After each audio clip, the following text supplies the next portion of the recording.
Good morning and welcome to day 13 of the Red Letter Challenge here at Ascension Lutheran Church in Citrus Heights. I'm Pastor Scott. Today marks the first day of week 2, or the second full week, focusing on the second principle of the Red Letter Challenge for giving. And today our red letter text comes from Mark chapter 1, verse 15. Repent and believe the good news, Jesus said to the disciples. He told them to repent and believe the good news, to seek forgiveness before they began their ministry with him. So last week we focused on being in the presence of God, pausing and stopping and getting to know who God is and to learn about God's love for us.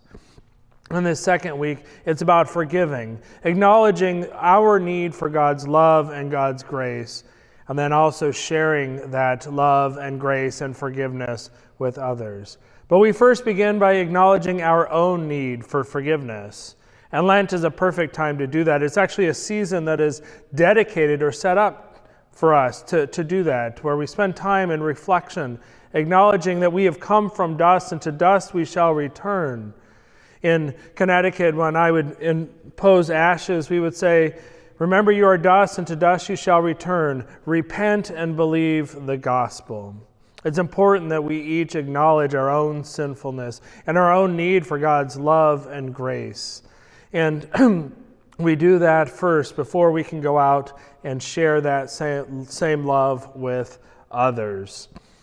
We had a pastor we've had a pastor everywhere we live, but when we were living in Las Vegas, we had a pastor who refused to refer to himself or describe himself as a Christian. Instead, he was a Christian, but instead of using that label for himself that's often misunderstood, he preferred to refer to himself as a sinner saved by grace. A sinner saved by grace, so even as a pastor, somebody who was called to preach and share the good news of Jesus Christ, he first identified himself as a sinner saved by grace, only able to share the good news because of having received the good news himself. And so it is through God's love for each and every one of us that we are able to share that love with others. And I think it's a helpful reminder to us to not want to hide in shame the things that we have done, our own need for forgiveness. As I reflect upon grace and God's love for me and for all people, of a quote from Brian Stevenson's book, Just Mercy. We are all more than the worst thing we have ever done.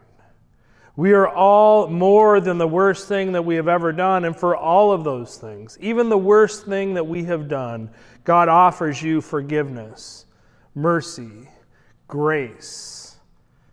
Lean into that grace and think about how you have received that and let that impact how you respond the rest of this forgiveness week and in the days ahead.